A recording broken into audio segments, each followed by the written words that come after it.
जय बाबा की। बाबा महाराज के सारे भक्तजनों को मेरा प्रणाम। बाबा नीब करोरी महाराज की कृपा से आप सब बाबा नीब करोरी महाराज के अद्भुत धाम में मेरे साथ रहते हैं। आज की ये वीडियो जब आप सुनेंगे तो बड़ा आनंद आएगा, क्योंकि शायद आपने सुना नहीं होगा।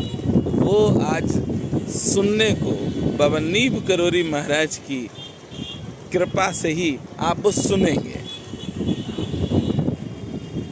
बाबा नीब करोरी महाराज के जो साले साहब हैं बहुत प्यारे हैं, बहुत सज्जन हैं, संत स्वभाव है, अद्भुत है, अति अद्भुत है। आप देख रहे हैं यही हैं मामा जी, बाबा नीब करोरी महाराज के साले साहब हैं और हमारे साथ में हैं। ये बड़ी कृपा है बाबा महाराज की कि बाबा ने जिनको स्पर्श किया, बाबा ने जिनको अपने साथ रखा, आज बाबा महाराज की कृपा से वो मेरे कंधे पर हाथ रखे हैं। इससे ज़्यादा और क्या कृपा होगी बाबा नीब करोरी महाराज की। भक्तजनों, मामा ने जो बताया है बड़े ध्यान से सुनिए, बड़ा आनंद आएगा आपको। मामा जी से अक्सर बात होती रहती है और मामा जी बहुत जल्दी ही किला घाट पे आएंगे दर्शन करने के लिए। आज श्रीधाम वृंदावन में मामा जी ने मुझसे फ़ोन किया और कहा कि वृंदावन आना है तुझको। तो हमने कहा ठीक है मामा। हमने पूछा नहीं क्यों आना है, किस लिए आना है, क्या कारण है। बस मामा जी ने आदेश किया और हमने आदेश का पालन किया। आ गए श्रीधाम वृंदावन में। बाबा के साथ रहे और बाबा के साथ रहने वाले का स्वभाव कैसा होता है, जब आप मामा से मिलेंगे तो स्वयं देख लेंगे। मामा ने भी हमको ये बात बताई है और मेरी माँ समान गिरजा बुआ जी ने भी मुझे बताया है, जो आज हम आप सबको बता रहे हैं। अच्छा, एक चीज़ तो मान ही लीजिए कि बाबा की कृपा या श्री हनुमान जी की कृपा या राम जी की कृपा, कृष्ण जी की कृपा हर भक्त को चाहिए। उनका आशीर्वाद सारे ही भक्त चाहते हैं कि मुझको मिले।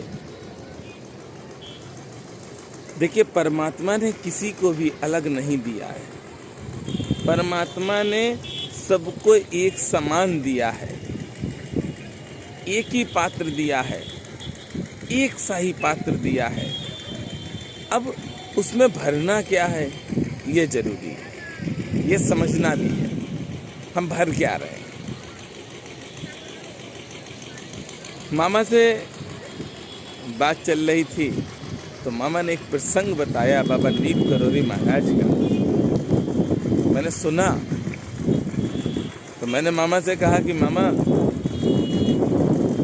ये प्रसंग हमें बुआ जी भी सुना चुकी हैं। तो मामा ने कहा हाँ बेटा, हम उस समय वहीं पर थे। बाबा महाराज की बेटी है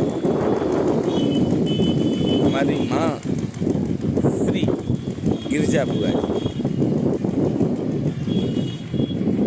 बुआ ने भी हमें बताया और मामा ने भी बताया कि जब बुआ जी का विवाह हुआ उस दिन सभी लोग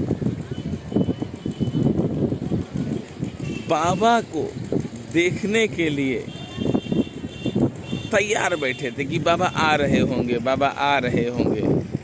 काफ़ी इंतज़ार किया और इंतज़ार करते करते करते करते आखिरकार इंतज़ार जो वक्त कर रहे थे वो इंतज़ार उनका सार्थक हुआ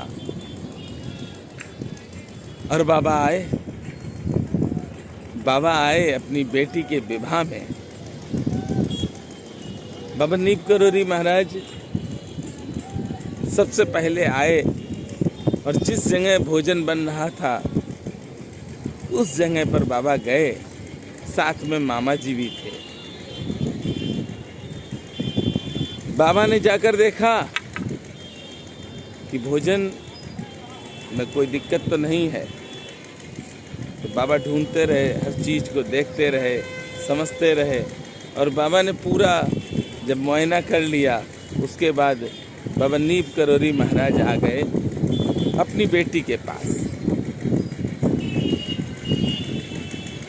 बेटी के पास बैठ गए बाबा। रात में कन्यादान हुआ। कन्यादान के समय बाबा नीब करोरी महाराज और बाबा नीब करोरी महाराज के साले साहब साथ में थे। तो बाबा ने मामा से कहा कि चल अब कन्यादान करना है। मामा भी गए साथ में और बाबा भी थे। कन्यादान बाबा ने किया। जैसे ही बाबा ने हमारी माँ समान गिरजा बुआ जी का कन्यादान लिया तो बाबा महाराज के आँख से आंसू आने लगे। बाबा नीब करोरी महाराज के आँख से आंसू आ रहे थे और मामा की भी आँख से आंसू आए। बुआ जी की भी आँख से आंसू आने लगे। और बाबा नीब करोरी महाराज ने जैसे ही कन्यादान लिया, मामा बताते हैं और बुआ जी ने भी बताया कि जैसे ही कन्यादान बाबा नीब करोरी महाराज ने श्री गिरजा बुआ जी का लिया, वैसे ही बाबा कन्यादान पूरा होने के बाद चले गए। भक्तजनों, बाबा को समझना बहुत कठिन है। जो जाने सो देहु जनायो, जाने तुम्हें तुम्हें हुई जाई। बड़ा कठिन भी हो, बड़ा सरल भी है। सरल ये कि अगर आप जानना चाहते हैं कि बाबा नीब करोरी महाराज कौन है, तो आपको प्रेम करना पड़ेगा। और प्रेम करोगे तो समझ जाओगे बाबा कौन है। छल कपट छोड़ दोगे तो समझ जाओगे बाबा महाराज कौन है। आज आपने जो कथा सुनी है, ये अद्भुत कथा है कि बाबा नीब करोरी महाराज भी रोए हैं। मामा कहते हैं कि काफी देर तक बाबा के आंख से आंसू आते रहे। गिरजा बुआ जी भी कहती हैं कि बाबा की आंख से आंसू काफी देर आते रहे। बाबा ने भगवान के रूप में भी कल्याण किया भक्तों का, और बाबा ने एक गृहस्थ के रूप में भी हम सबको दिखाया है कि किस तरह से घर चलाना चाहिए, परिवार को पालना चाहिए। बाबा नीब करोरी महाराज के 2 बेटे और 1 बेटी। बाबा की कृपा से मुझे तीनों ही बच्चों का आशीर्वाद प्राप्त है और सबने ही अपनी कृपा और अपना प्रेम मुझे दिया है। ना तो मैं इस लायक था, मैं तो समझता हूँ इस लायक नहीं था कि सबका प्रेम और आशीर्वाद मिलता रहे, पर बाबा की कृपा हुई और हमें सारे ही बच्चों का आशीर्वाद मिला। आज जो आपने प्रसंग सुना है, काफ़ी दिनों से मैं सोच रहा था कि आप सबको ये प्रसंग अवश्य सुनाऊं, तो आज ये कथा बाबा नीब करोरी महाराज की आपने सुनी है। मेरे साथ प्रेम से बोलेंगे, बोलिए बाबा नीब करोरी महाराज की जय।